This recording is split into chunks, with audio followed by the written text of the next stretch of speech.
All right, the LA Chargers just brought in a monster at offensive tackle as an undrafted free agent. And in this show, we're going to talk about 4 undrafted free agents. Well, actually, technically 3 that I think have a really good chance to either make the team or at least are extremely intriguing to me from what they could be as an actual contributor, not only this year, but definitely going forward. So let's kind of talk about who those guys are and also find out that the Chargers clearly have a mold that they like. So we're going to get into that. But first, let me just say thank you for welcoming me back to this channel. I was here for about the first 6 months that we had it. Then the last 6 months, I was busy with family stuff, busy season at work.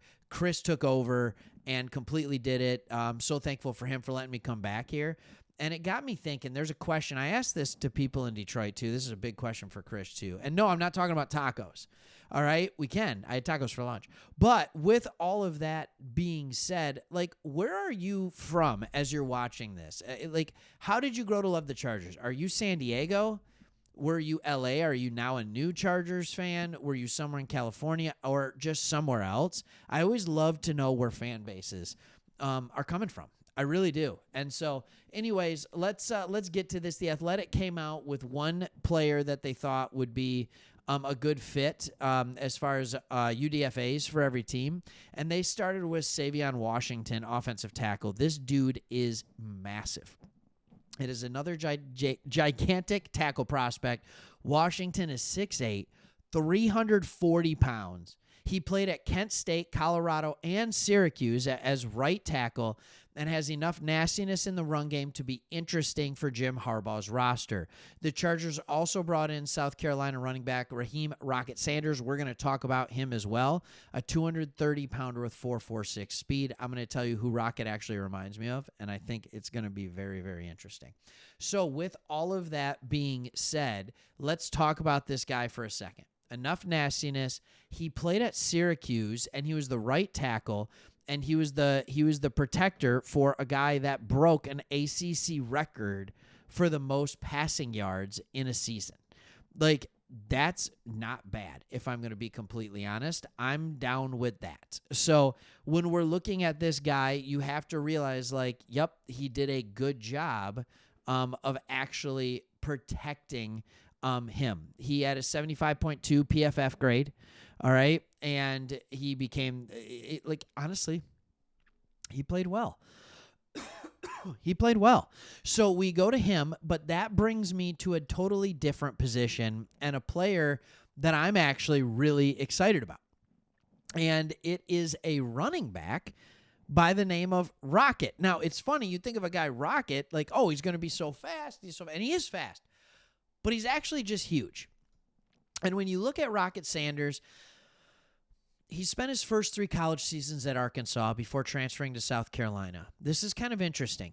Dane Brugler, Sanders had offers from multiple SEC schools. Florida native chose South Carolina to be close to his 3-year-old son. That's a good reason to go there. He broke out as a sophomore at Arkansas, rushing for 1,400 yards and 10 touchdowns on only 222 carries. Last year, he rushed for 881 yards and 11 touchdowns on 183 carries. There was a very large difference, I guess, in the line that he was playing for, right? So he's this guy that has had big production. But more than that, I want to talk about what he projects as.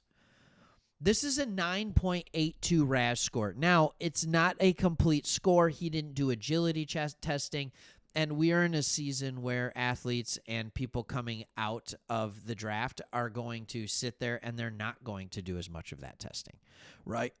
That's not what they're going to do. So if it's not going to help them, they're not doing it. That's just the way that they live. And I always find that to be very interesting. I wanted you to be able to see all of it, so I put it here for you. So, like, when we look at this, he has great speed.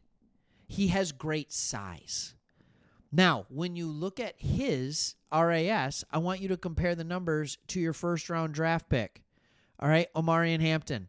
They are within .04. They are the 35th and 43rd most athletic running backs ever drafted or ever to play or ever to test in the combine.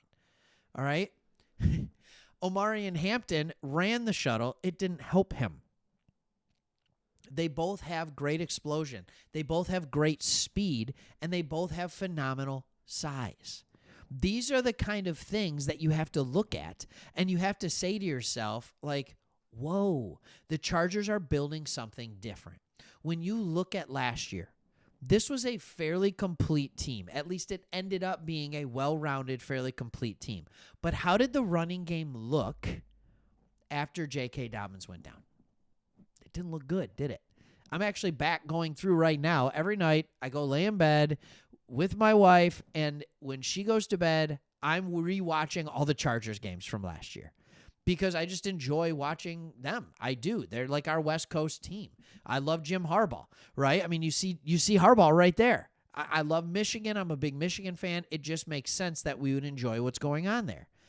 And so when I look at this, I see this team, when J.K. Dobbins went down, they took a big dip. So what did they do? They go sign Najee Harris in free agency. Great move. But then they go draft the running back of the future in Omarion Hampton. Great move. And then as a UDFA, there is a real world where they draft the Najee Harris replacement / if Omarion Hampton gets hurt, Raheem Rocket Sanders. That is what's impressive. And what you notice that became very clear when watching the Chargers, they did work on the trenches early rounds last year, and they went to the outside this year. Now, I know Ladd McConkey was a second rounder, but I'm just talking about first pick, right? First pick, right tackle. All right, Alt, phenomenal. But now they're like, all right, now let's go help. We helped our quarterback by getting him a good line. Now let's help him by increasing in skill. But the line is still extremely important. And that is why I love this pickup, which is another UDFA, which is kind of surprising. And I think this is a guy who just has a little bit of a learning curve. I think he just has a little bit of a learning curve. And this is a guy, and if I go to this, you're still going to hear me talking, right? Like, I just, 8.78. Out of Texas State, he just needs to be more refined. He has all the athletic tools there to get done what he needs to get done. I'm impressed with him. I'm impressed with that. And the left guard position is kind of up for grabs right now if you completely look at it, right? I mean, like when you look at a depth chart for this team, you're looking at Zion Johnson, who is like, okay, I did a couple of things, but then Carson Barnhart behind that, and that's about it. This is a guy who could absolutely compete for a roster spot if he shows out and is a quick learner.